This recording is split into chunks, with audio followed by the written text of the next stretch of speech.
Lecture मध्ये आपण accounting standard discuss करत होतो. Under that we have discuss the introduction of the accounting standards and objective of the accounting standard. यामध्ये आपण accounting standard म्हणजे काय, त्याचं मिनिंग, त्याचं इंट्रोडक्शन या ठिकाणी बघितलं होतं. आणि त्याच प्रकारे अकाउंटिंग स्टँडर्डची ऑब्जेक्टिव्ह कुठली आहेत ही सर्व ऑब्जेक्टिव्ह आपण काल डिस्कस केलेली होती. Okay, now the next point that we have to discuss it is advantages of accounting standard. यानंतर पुढचा जो मुद्दा याच्याशी संबंधित आहे तो आपण बघणार आहोत. ऍडव्हान्टेजेस ऑफ अकाउंटिंग स्टँडर्ड म्हणजे अकाउंटिंग स्टँडर्ड मुळे आपल्याला नेमके कुठल्या प्रकारचे बेनिफिट त्या ठिकाणी होणार आहेत, कुठल्या प्रकारचे फायदे अकाउंटिंग स्टँडर्ड पासून होणार आहेत. Okay, already we have discuss the various objective of the accounting standard. Accordingly there are several advantages of accounting standards also. काही ऑब्जेक्टिव्ह आपण काल बघितले होते आणि त्याच दृष्टीने अकाउंटिंग स्टँडर्डचे त्या ठिकाणी काही ऍडव्हान्टेजेस सुद्धा आहेत, म्हणजे काही फायदे सुद्धा त्या ठिकाणी अकाउंटिंग स्टँडर्डचे आहेत. Under that first one, reduction in variations. Okay, already yesterday under the objective, the third objective we have discussed, that is eradicate baffling variations in treatment of accounting aspect. म्हणजे जे काही महत्वपूर्ण अकाउंटिंग एस्पेक्ट आहेत ते aspect ज्या वेळेस financial statement मध्ये दाखवले जात असतात तर त्या ठिकाणी काही व्हेरिएशन निर्माण होतात आणि हे व्हेरिएशन अकाउंटिंग स्टँडर्ड द्वारे दूर केले जातात आणि त्यासाठी अकाउंटिंग स्टँडर्डची निर्मिती करण्यात आलेली आहे. असा ऑब्जेक्टिव्ह आपण काल बघितलेला होता. त्याच्याशीच रिलेटेड हा बेनिफिट आहे, reduction in variance. So what is that? Standard reduce to a reasonable extent or eliminate altogether confusing variation in the accounting treatment used to prepare financial statement. म्हणजे फायनान्शियल स्टेटमेंट तयार करताना ज्या काही variations निर्माण होण्याची शक्यता असते अशा सर्व व्हेरिएशन्स अकाउंटिंग स्टँडर्ड मुळे दूर होत असतात आणि हा अकाउंटिंग स्टँडर्डचा एक ऍडव्हान्टेज आहे, अकाउंटिंग स्टँडर्डचा एक बेनिफिट आहे. ओके, जसं आपण काल बघितलं, तुम्हाला एक एक्झाम्पल मी दिलं होतं डेप्रिसिएशनच्या विविध पद्धती आहेत आणि प्रत्येक संघटना ही एकाच पद्धतीचा वापर करणार नाही, वेगवेगळ्या पद्धतीचा वापर करेल आणि त्यामुळे डेप्रिसिएशनची जी अमाऊंट फायनान्शियल स्टेटमेंटला म्हणजे बॅलन्स शीटला आणि प्रॉफिट अँड लॉस अकाउंटला नोंदवली जाईल. मग जसं पद्धती बदलत जाईल तशी ती अमाऊंट सुद्धा बदलत जाणार आहे आणि त्यामुळे व्हेरिएशन निर्माण होतात. ओके, त्यामुळे असे व्हेरिएशन दूर करणं हे आवश्यक असतं. ज्यावेळेस फायनल अकाउंट तयार केले जातील त्यावेळेस जे या प्रकारचे व्हेरिएशन निर्माण झालेले असतील हे सर्व व्हेरिएशन दूर करणे त्या ठिकाणी आवश्यक असतं आणि म्हणून हे सर्व व्हेरिएशन दूर कशाच्या माध्यमाने केले जाऊ शकतात, हे अकाउंटिंग स्टँडर्डच्या माध्यमाने दूर केले जाऊ शकतात. त्यामुळे जे काही व्हेरिएशन निर्माण झालेले असतील हे व्हेरिएशन रिड्यूस करणे हा अकाउंटिंग स्टँडर्डचा सर्वात महत्वाचा बेनिफिट आहे, सर्वात महत्वाचा फायदा आहे. म्हणजे अकाउंटिंग स्टँडर्डचा वापर जर फायनान्शियल स्टेटमेंट तयार करताना केला तर काय होणार आहे, एका पद्धतीत एका स्टँडर्ड फॉर्मॅटमध्ये सर्व फायनान्शियल स्टेटमेंट तयार होतील आणि त्या फायनान्शियल स्टेटमेंट मध्ये कुठल्याही प्रकारचं व्हेरिएशन त्यामध्ये राहणार नाही. सगळ्या प्रकारचे व्हेरिएशन अकाउंटिंग स्टँडर्डच्या द्वारे फायनान्शियल स्टेटमेंट मधून दूर केले जातील किंवा कमी केले जाणार. Understood this? So it is the first advantage of the accounting standard. हा अकाउंटिंग स्टँडर्डचा पहिला फायदा आहे. त्यानंतर नेक्स्ट वन, पुढच्या मुद्दा सुरू करण्यापूर्वी एक सूचना मी या ठिकाणी देऊ इच्छितो. टाइम टेबल नुसार आपलं लेक्चर हे 10:30 वाजता आहे, सोमवार ते मंगळवार. तरी सुद्धा बऱ्याच विद्यार्थ्यांनी अजून जॉईन होत आहेत. लेक्चर चालू झाल्यानंतर विद्यार्थ्यांना जॉईन करून घेणं हे कठीण आहे. त्यामुळे काय होतं, विनाकारण त्याचा परिणाम लेक्चरच्या फ्लोवर होत असतो. त्यामुळे उद्या 10:35 पर्यंत ज्या विद्यार्थ्यांनी जॉईन होतील त्यांना जॉईन घेतलं जाईल.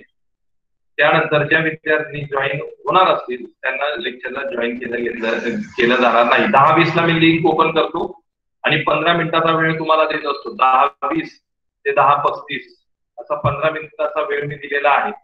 तर या वेळेतच तुम्ही जॉईन व्हायचंय. 10:35 म्हणजे रेकॉर्डिंग एकदा चालू झालं म्हणजे रेकॉर्डिंगचा आयकॉन तुम्हाला दिसत असेल, तो आयकॉन एकदा रेड झाला म्हणजे काय, रेकॉर्डिंग चालू झालेला आहे. रेकॉर्डिंग एकदा चालू झाल्यावर कुठल्याही विद्यार्थ्यांना मी जॉईन करून घेणार नाही. ओके, त्यामुळे उद्यापासून लक्षात ठेवा, जर लेक्चरला जॉईन व्हायचं असेल तर 10:35 पर्यंत जॉईन व्हायचं. त्यानंतर कुणालाही मी जॉईन करून घेणार नाही. का? कारण की तुम्हाला जॉईन करून घेण्यासाठी या ठिकाणी मला क्लिक करावं लागतं वारंवार आणि मग त्याचा परिणाम माझ्या लेक्चरच्या फ्लोवर होत असतो. त्यामुळे उद्यापासून 10:35 नंतर कुणालाही लेक्चरला जॉईन करून घेणार नाही. ही सूचना प्रत्येकाने लक्षात ठेवावी आणि वेळेतच प्रत्येकाने जॉईन व्हावं. ओके, तर अशा प्रकारे आपण बघितलं की पहिला जो ऍडव्हान्टेज आहे तो आहे रिडक्शन इन व्हेरिएशन. तर जे काही व्हेरिएशन्स आहेत ते अकाउंटिंग स्टँडर्डच्या माध्यमाने या ठिकाणी दूर केले जातात. त्यानंतर disclosure beyond that required by law, that is the second advantage of accounting standard. आता जसं आपण काल बघितलं, काल मी तुम्हाला शेवटचा उद्देश सांगितला होता कंप्लायन्स. कंप्लायन्स म्हणजे काय की जे कायद्यानुसार ठरवून दिलेलं आहे, ओके, त्या कायद्यानुसार ते सर्व स्टेटमेंट आपल्याला तयार करावे लागतात आणि गव्हर्नमेंटकडे ते प्रोड्यूस करावे लागतात. त्याला आपण म्हणत असतो कंप्लायन्स. आणि या कंप्लायन्स मध्ये ज्या ज्या गोष्टी दिलेल्या असतील त्या सर्व गोष्टी आपल्याला पूर्ण करून त्या सबमिट कराव्या लागतात. तर अकाउंटिंग स्टँडर्डचा उपयोग काय होत असतो, disclosure beyond that required by law. म्हणजे लॉ नुसार जो कंप्लायन्स करणं आपल्याला आवश्यक आहे त्याच्यापेक्षा सुद्धा जास्त माहिती आपल्या स्टेटमेंट मध्ये, फायनान्शियल स्टेटमेंट मध्ये अकाउंटिंग स्टँडर्डच्या माध्यमाने इन्क्लूड केली जाते. That is the second advantage. हा दुसरा ऍडव्हान्टेज आहे अकाउंटिंग स्टँडर्डचा. So compliance is required by the law under which the company is registered. For example, the company is registered according to the Companies Act 2013. Therefore, according to this act, it is necessary for every company, for every organization, that they have to prepare their final statement account in the prescribed format. Okay, it is mandatory for them because that is the mandatory compliance. So all the accounting standards those are followed while preparing the company final accounts as per the Companies Act 2013, and therefore with the help of the accounting standard, business can state all inclusive information in their financial statement that is required by law, and sometimes with the help of the accounting standard business can include the more information that is disclosure beyond that required by law, and that is the second benefit, second advantage of the accounting standard. Okay, म्हणजे प्रत्येक कंपनीला जी company कायदा 2013 अंतर्गत registered झालेली आहे अशा सर्व company, अशा सर्व ऑर्गनायझेशनला त्यांचे फायनान्शियल स्टेटमेंट हे कंपनी कायद्यामध्ये दिलेल्या फॉर्मॅटनुसार तयार करावे लागतात. आणि ज्या वेळेस कंपनी कायद्याच्या फॉर्मॅटनुसार हे फायनान्शियल स्टेटमेंट तयार होणार आहे त्यावेळेस त्या ठिकाणी अकाउंटिंग स्टँडर्डचा अवलंब केला जाईल आणि अकाउंटिंग स्टँडर्डच्या माध्यमाने सर्व प्रकारची माहिती त्या ठिकाणी फायनान्शियल स्टेटमेंट मध्ये इन्क्लूड केलेली आहे. आणि बऱ्याच वेळेस अकाउंटिंग स्टँडर्डचा फायदा या ठिकाणी काय होत असतो की जी माहिती फायनान्शियल स्टेटमेंट मध्ये इन्क्लूड करायची आहे त्यापेक्षा कितीतरी चांगल्या प्रकारची माहिती जास्त स्वरूपात आपल्या फायनान्शियल स्टेटमेंट मध्ये इन्क्लूड झालेली असते, ज्यामुळे कुठली अमाऊंट कशा प्रकारे कॅल्क्युलेट केलेली आहे, कॅल्क्युलेशन कसं झालेलं आहे आणि कुठल्या एंट्रीवरनं संबंधित अमाऊंट त्या ठिकाणी नोंदवलेली आहे याची संपूर्ण परिपूर्ण माहिती अकाउंटिंग स्टँडर्डच्या माध्यमाने आपल्या फायनान्शियल स्टेटमेंट मध्ये उपलब्ध झालेली आहे. हाच अकाउंटिंग स्टँडर्डचा सेकंड बेनिफिट आहे. दुसरा फायदा आहे की कायद्यानुसार जी माहिती आपल्याला इन्क्लूड करणं आवश्यक आहे फायनान्शियल स्टेटमेंट मध्ये त्याच्यापेक्षा कितीतरी जास्त पटीने माहिती आपल्या फायनान्शियल स्टेटमेंट मध्ये अकाउंटिंग स्टँडर्डच्या माध्यमाने इन्क्लूड केली जाते. That is the second benefit of the accounting standard. हा अकाउंटिंग स्टँडर्डचा दुसरा फायदा आहे. Okay, understood this? So it is second benefit of the accounting standard. Okay, now the next one, that is the third, it is facilitates comparison. Facilitate comparison. Already again under the yesterday's objective, we have discussed that accounting standard that facilitates the inter-firm as well as intra-firm comparison. काल आपण शेवटचा जो objective त्या ठिकाणी बघितला होता 4 नंबरचा, त्यामध्ये आपण उल्लेख केलेला होता इंट्रा फर्म आणि इंटर फर्म कंपॅरिझन त्या ठिकाणी अकाउंटिंग स्टँडर्ड मुळे शक्य आहे आणि अकाउंटिंग स्टँडर्डची निर्मिती सुद्धा त्यासाठी करण्यात आलेली आहे. Same point also consider under the advantages, that is facilitates comparison. Okay, so we know different companies, those are Anita Hake सांगितलं होतं सूचना एकदा लक्षात येत नाही का? परत परत त्या सूचना द्याव्या लागतात. आता स्क्रीन दिसतंय का माझी प्रत्येकाला? My screen is visible to all? No sir. Yes. Yes sir. No sir. Yes sir. No sir. काहींना दिसत असेल, काहींना दिसत नसेल. आता कालच मी सूचना दिलेली आहे, तरी मुद्दा म्हणून काही विद्यार्थ्यांनी स्वतःची स्क्रीन त्या ठिकाणी प्रेझेंट करतात आणि माझी स्क्रीन व्हॅनिश झाल्यावर प्रॉब्लेम क्रिएट होता. अशा विद्यार्थिनींना उद्यापासून लेक्चरला जॉईन करून घेतलं जाणार नाही. अनिता हाके म्हणून आज विद्यार्थिनी होती, तिने स्क्रीन या ठिकाणी प्रेझेंट केलेली होती. अनिता हाके उद्यापासून लेक्चरला जॉईन व्हायचं नाही. मनीषा जाधव तुमचा मायक्रोफोन म्यूट ठेवा, म्यूट करा मायक्रोफोन. Okay sir. तर उद्यापासून अनिता हाके नावाची जी विद्यार्थिनी आहे तिने लेक्चरला जॉईन व्हायचं नाही आणि झाली तरी लेक्चरला तिला जॉईन करून घेतलं जाणार नाही. Okay, just a minute.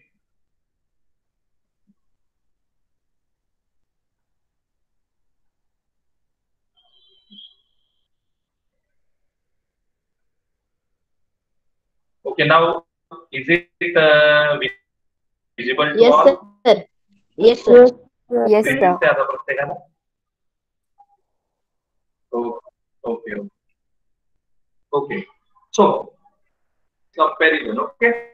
So yesterday we have discussed the objective. Under that, the last objective is we have discussed facilitate inter-firm and intra-firm comparison. काय आपण त्या ठिकाणी डिस्कस केलं होतं? इंटर-फर्म आणि इंट्रा-फर्म कंपॅरिझन अकाउंटिंग स्टँडर्ड मुळे शक्य होत असते. आता जो ऍडव्हान्टेज आपण या ठिकाणी डिस्कस करत आहोत, it is also related to the same facilitates comparison. Okay, हे अकाउंटिंग स्टँडर्ड मुळे कंपॅरिझन करणं शक्य आहे. Now which is the comparison and why it is the benefit of the accounting standard that we have to discuss. आता कुठल्या प्रकारची comparison करणं शक्य आहे आणि हा अकाउंटिंग स्टँडर्डचा फायदा कसा आहे हे आपण या ठिकाणी डिस्कस करूयात. Okay, the application of accounting standard would to limited extent facilitate comparison of financial statement of companies situated in different parts of the world and also of different companies situated in the same country.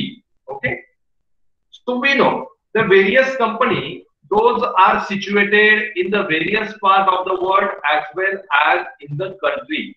Therefore one company, they wants to compare themselves with the another company. At that time, with the help of the accounting standard, they can compare their financial statement with each other, and from that they can come to know the important information which will be useful for their future strategy. And that is the benefit of the accounting standard. That is the advantage of the accounting standard. तर या ठिकाणी accounting standard मुळे comparison करणं शक्य आहे. म्हणजे ज्या विविध कंपनीज आहेत, एकाच क्षेत्रात काम करणाऱ्या विविध कंपनी या जगभरात किंवा देशात वेगवेगळ्या भागात विखुरलेल्या असतात, वेगवेगळ्या भागात त्यांचं वर्किंग चालू असतं. त्यामुळे जर या कंपनींना वाटलं की आपल्या फायनान्शियल स्टेटमेंटची कंपॅरिझन एकमेकाशी करणं आवश्यक आहे, तर या कंपनी काय करू शकतात? फायनान्शियल स्टेटमेंटची कंपॅरिझन अकाउंटिंग स्टँडर्डच्या माध्यमाने एकमेकाशी करू शकतात.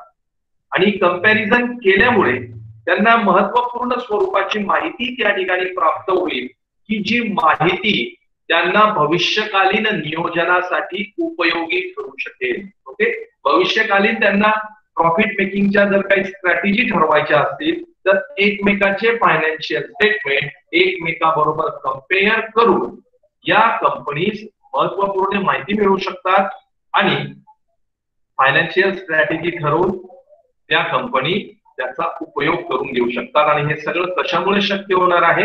हे शक्य होणार आहे फक्त अकाउंटिंग स्टँडर्ड मुळे. And therefore it is the benefit of the accounting standard. आणि त्यामुळे हा अकाउंटिंग स्टँडर्डचा एक महत्वपूर्ण फायदा आहे की ज्यामुळे कंपनी एकमेकाशी फायनान्शियल स्टेटमेंटची कंपॅरिझन करू शकतील, तुलना करू शकतील आणि त्याद्वारे मिळणाऱ्या माहितीचा उपयोग ते स्वतःच्या स्ट्रॅटेजीसाठी करू शकतात. Okay, so it is the third benefit of the accounting standard. Understood this? Now the last one, आता शेवटचा जो बेनिफिट आहे, benefits to the accountants and auditors. आता अकाउंटिंग स्टँडर्ड मुळे अकाउंटंट असतील, ऑडिटर असतील, यांना कुठल्या प्रकारचा बेनिफिट त्या ठिकाणी मिळणार आहे किंवा अकाउंटिंग स्टँडर्डचा उपयोग करणं अकाउंटंट साठी किंवा ऑडिटर साठी कशा प्रकारे बेनिफिशियल आहे ते आपण या ठिकाणी बघूया. Okay, so though individual accountants and chartered accountancy firms are concerned with their own reputation, the other accountants and firms misconduct to costly since all accountants belong to a class of the eyes of the public.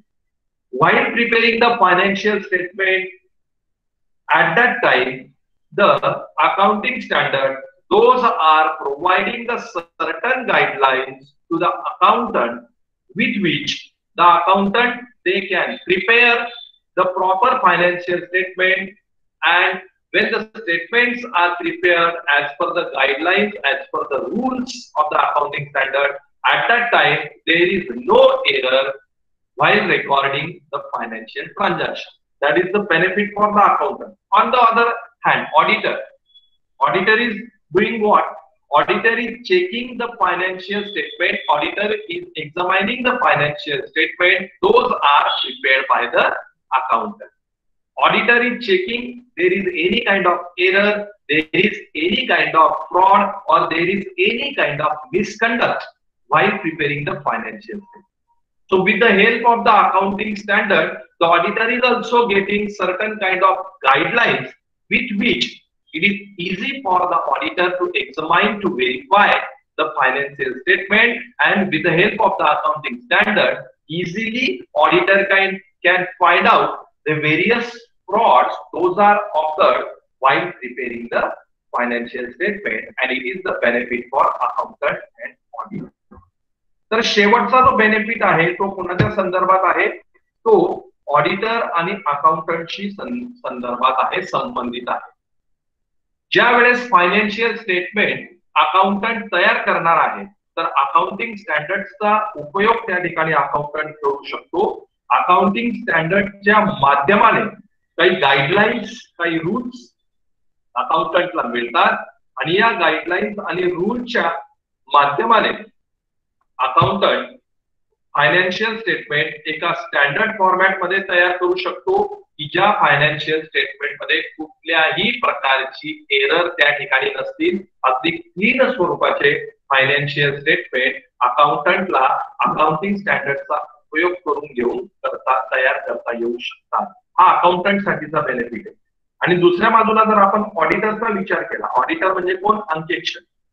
आता ऑडिटिंगचे may be आपल्या English मिडियमच्या विद्यार्थिनींचे गेल्या महिन्यामध्ये मी lecture घेतलेले होते. आपलं पहिलं unit आपण complete केलं होतं, दुसरं युनिटही आपलं बऱ्यापैकी कम्प्लीट झालं होतं. पण फक्त काही कालावधीसाठी ही ऍडजस्टमेंट असल्यामुळे सध्या ऑडिटिंग मी घेत नाहीये, परांजपे मॅडम घेत आहेत. त्यामुळे इंग्लिश मिडियमच्या मुलींना तर ऑडिटिंगची डेफिनेशन, ऑडिटरचा रोल हा पूर्ण आता माहितीच आहे आणि मराठी मीडियमच्या मुलींनाही बऱ्यापैकी माहिती झालेला असेल अशी मी अपेक्षा करतो. ऑडिटर म्हणजे कोण?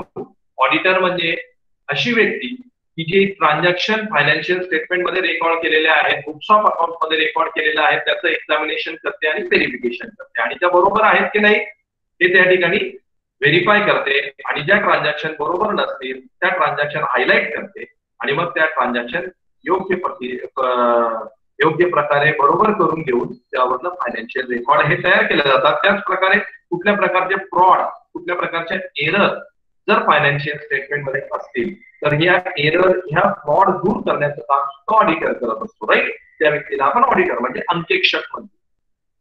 तर अंकेक्षकाचं काम सुद्धा अकाउंटिंग स्टँडर्ड मुळे सोपं होत असतं. कसं सोपं होणार आहे? अंकेक्षकाला वेगवेगळ्या प्रकारच्या गाईडलाईन अकाउंटिंग स्टँडर्ड मुळे मिळत असतात. ओके, आणि मग या अकाउंटिंग स्टँडर्डचा वापर जर या अंकेक्षकाने व्यवस्थित प्रकारे करून घेतला, ओके, तर काय होणार आहे? सहज ऑडिटिंगचं काम जे आहे अंकेक्षकात सोपं होईल. ओके, कुठल्या प्रकारच्या एरर त्या ठिकाणी असू शकतात, कुठल्या प्रकारचे फ्रॉड त्या ठिकाणी असू शकतात, हे ऑडिटरला लक्षात येईल आणि संबंधित फ्रॉड आणि संबंधित एरर हे ऑडिटर त्या ठिकाणी शोधून काढू शकेल आणि मग ऑडिटिंगचं जे काम आहे ते अंकेक्षकाच्या दृष्टीने अकाउंटिंग स्टँडर्डचा उपयोग केल्याने सोपं होणार आहे. So therefore it is the benefit for the accountant and auditor. अशा प्रकारे अकाउंटिंग स्टँडर्डमुळे अकाउंटंट आणि ऑडिटरला हा बेनिफिट मिळणार आहे. So in this way these are the various advantages of accounting standard. अशा प्रकारे हे विविध ऍडव्हान्टेजेस आहेत. पहिला ऍडव्हान्टेजेस आपण बघितला, रिडक्शन इन व्हेरिएशन, म्हणजे ज्या अमाऊंट फायनान्शियल स्टेटमेंटला नोंदवल्या जाणार आहेत त्यातलं व्हेरिएशन हे अकाउंटिंग स्टँडर्ड मुळे दूर होत असतं. त्यानंतर दुसरा बेनिफिट आपण त्या ठिकाणी बघितला, disclosure beyond that required by law, म्हणजे कायद्यानुसार जी माहिती त्या ठिकाणी इन्क्लूड करणं आवश्यक आहे त्याच्यापेक्षा जास्त माहिती फायनान्शियल स्टेटमेंट मध्ये इन्क्लूड केली जाते. कशाच्या माध्यमाने? अकाउंटिंग स्टँडर्डच्या माध्यमाने. That is the second benefit. And the third benefit we discuss facilitates comparison, म्हणजे एका कंपनीचे फायनान्शियल स्टेटमेंट दुसऱ्या कंपनी बरोबर अकाउंटिंग स्टँडर्डचा उपयोग करून कम्पेअर करता येऊ शकतात, त्याची तुलना करता येऊ शकते आणि त्यातनं जी माहिती मिळत असेल त्याचा त्या माहितीचा उपयोग प्लॅनिंग करताना करता येऊ शकतो. आणि शेवटचा बेनिफिट, तो चौथा बेनिफिट आपण बघितला, benefit to the accountant and auditor, म्हणजे ज्यावेळेस अकाउंटंट फायनान्शियल एंट्री रेकॉर्ड करेल फायनान्शियल स्टेटमेंट मध्ये, बुक्स ऑफ अकाउंट्स मध्ये, अकाउंटंटला सुद्धा अकाउंटिंग स्टँडर्डचा उपयोग होणार आहे. आणि ऑडिटर ज्या वेळेस फायनान्शियल स्टेटमेंट किंवा बुक्स ऑफ अकाउंट एक्झामाइन करेल, व्हेरीफाय करेल, त्याला सुद्धा अकाउंटिंग स्टँडर्डचा उपयोग त्या ठिकाणी होणार. So in this way these are the various benefits of the accounting standard. अशा प्रकारे हे अकाउंटिंग स्टँडर्डचे विविध फायदे आहेत. Understood? Any doubt, any difficulty in this? No, sir. No doubt, no difficulty, everyone? No, sir. If you have... No, sir. Okay. Okay, so in this way, we have discussed the various advantages as well as benefits of the accounting. अशा प्रकारे हे विविध benefit आपण बघितले, फायदे कुठले आहेत accounting स्टँडर्डचे ते बघितले. Now the next point, evolution and types of accounting standard. आता अकाउंटिंग स्टँडर्डची निर्मिती, कुठल्या प्रकारच्या अकाउंटिंग स्टँडर्डची निर्मिती कधी झालेली आहे, तर या ठिकाणी जर बघितलं तुमच्या स्क्रीनवर, तर accounting standard number 1 to accounting standard number 15, म्हणजे अकाउंटिंग स्टँडर्ड नंबर 1 ते 15 याची निर्मिती 1979 टू 1995 दरम्यान करण्यात आलेली आहे. 1979 ते 1995 दरम्यान अकाउंटिंग स्टँडर्ड नंबर 1 ते अकाउंटिंग स्टँडर्ड नंबर 15 हे अस्तित्वात आलेले आहे. Then accounting standard number 16 to accounting standard number 29. Accounting standard number 16 म्हणजे 16 ते अकाउंटिंग स्टँडर्ड नंबर 29 जे आहे ते 2000 टू 2007 म्हणजे 2000 ते 2007 या कालावधी दरम्यान या अकाउंटिंग स्टँडर्डची निर्मिती झालेली आहे. Okay, and then accounting standard number 30 to accounting standard number 32 म्हणजे अकाउंटिंग स्टँडर्ड नंबर 30 ते अकाउंटिंग स्टँडर्ड नंबर 32 हे जे अकाउंटिंग स्टँडर्ड आहे हे कधी अस्तित्वात आले? लेटर पार्ट ऑफ द 2007 म्हणजे 2007 नंतरचा जो कालावधी आहे, 2007 ते आतापर्यंतचा जो कालावधी आहे, या कालावधी दरम्यान अकाउंटिंग स्टँडर्ड नंबर 30 ते 32 हे अस्तित्वात आलेले आहे. ओके, तर अशा प्रकारे एकूण accounting standard number 1 to accounting standard number 32 अशा प्रकारे एकूण 32 अकाउंटिंग स्टँडर्ड या ठिकाणी आहे आणि वेगवेगळ्या कालावधीमध्ये त्यांची निर्मिती या ठिकाणी झाली आहे. Okay, understood this? Now in practical we have to discuss the accounting standard. आता आपण प्रॅक्टिकल स्वरूपात अकाउंटिंग स्टँडर्डचा अभ्यास या ठिकाणी करणार आहोत. तर accounting standard those are given in our TY/BCom syllabus. Now those accounting standard we have to study. आपल्या सिलेबस मध्ये जे अकाउंटिंग स्टँडर्ड या ठिकाणी दिलेले आहेत त्या अकाउंटिंग स्टँडर्डचा आपण आता या ठिकाणी अभ्यास करूया. Okay, first accounting standard that is given in our syllabus. आता पहिलं जे आहे ते आहे accounting standard number 3 cash flow statement. जे पहिला अकाउंटिंग स्टँडर्ड आपल्याला या ठिकाणी अभ्यासायचं आहे ते आहे accounting standard number 3 cash flow statement. Have you heard this word cash flow statement? ऐकलाय का शब्द कधी कॅश फ्लो स्टेटमेंट म्हणून? No sir. I think the costing student, those are having their costing special, they have heard this word. Maybe ज्यांचं costing special आहे त्यांनी cash flow statement ऐकलेलं असावं. नाही अजून तुम्हाला कॉस्टिंग मध्ये गेलेलं नाही कॅश फ्लो स्टेटमेंट? असेल cash flow statement. Sources and applications of fund ऐकलंय का कॉस्टिंगच्या विद्यार्थ्यांनी? Yes sir. Yes sir. Sources and application of funds with cash flow statement. त्यालाच आपण cash flow statement म्हणत असतो. The statement that is prepared to record the sources as well as the application of funds. That statement is called as the cash flow statement. म्हणजे जे sources असतील फंडचे किंवा application असतील फंडचे ते रेकॉर्ड करण्यासाठी जे स्टेटमेंट तयार केलं जात असतं त्या स्टेटमेंटला काय म्हटलं जात असतं? Cash flow statement. So cash flow statement is an additional information to the user of financial statement. This statement exhibits the flow of incoming and outgoing of cash. And this statement assesses the ability of the enterprise to generate cash and utilize the cash. This statement is one of the tools for assessing the liquidity and solvency of the enterprise. म्हणजे काय आहे? Cash flow statement हे additional माहिती देत असतं financial स्टेटमेंटच्या संदर्भात. Cash flow statement मध्ये नेमकं काय रेकॉर्ड केलं जातं किंवा कशासाठी कॅश फ्लो स्टेटमेंट तयार केलं जातं?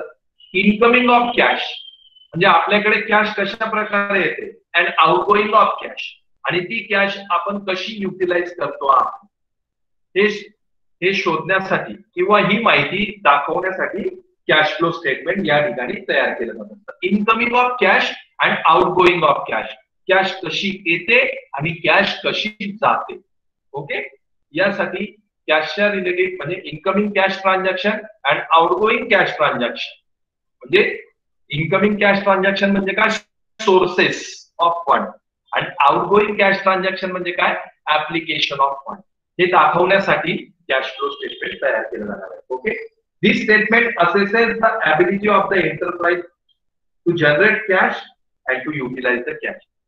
म्हणजे ऑर्गनायझेशन कॅश कशा प्रकारे मिळवते आणि ती कॅश कशा प्रकारे खर्च करते या ऍबिलिटीचं verification evaluation cash flow statement द्वारे केलं जातं. म्हणजे कशा प्रकारे संघटना कॅशची निर्मिती करते आणि कशा प्रकारे विविध ऑपरेशनवर ती कॅश संघटना खर्च करते याचं इव्हॅल्युएशन हे कॅश फ्लो स्टेटमेंटच्या माध्यमाने होत असतं. ओके. आणि this statement is one of the tools for assessing the liquidity and solvency of the enterprise. म्हणजे आपल्या कंपनीची तरलता. सॉल्व्हन्सी आणि लिक्विडिटी म्हणजे काय म्हणतो आपण? तरलता. लिक्विडिटी. आता लिक्विडिटीचा अर्थ कॉस्टिंगच्या विद्यार्थिनींना नक्कीच माहित असावा. What do you mean by liquidity? Can anyone tell me? What is liquidity or solvency? Costing students. I am asking this to the costing students. They definitely knows this because this is the part of the costing. Liquidity and to maintain the liquidity and solvency. That is the objective of the costing. Costing चा उद्देश आहे हा. सांगू शकाल काय liquidity किंवा सॉल्व्हन्सी म्हणजे काय? Don't know. So liquidity and solvency means what? The ability of the organization to pay short-term or current liabilities. लक्षात ठेवा कॉस्टिंगच्या विद्यार्थिनींनी प्रॉपरली बेसिक क्वेश्चन या त्यांच्यासाठी. म्हणजे ज्या शॉर्ट टर्म लायबिलिटी असतील किंवा करंट लायबिलिटी असतील त्या पे करण्याची क्षमता म्हणजेच काय? सॉल्व्हन्सी आणि लिक्विडिटीच्या आपली शिल्लक जास्त असेल याला आपण म्हणत असतो सॉल्व्हन्सी. याला म्हणत असतो आपण लिक्विडिटी. त्यामुळे फर्मची सॉल्व्हन्सी लिक्विडिटी पोझिशन काय आहे याचं सुद्धा मेजरमेंट, याचं सुद्धा इव्हॅल्युएशन हे कशाच्या माध्यमाने शक्य असतं? कॅश फ्लो स्टेटमेंटच्या माध्यमाने शक्य असतं. Understood now the meaning of cash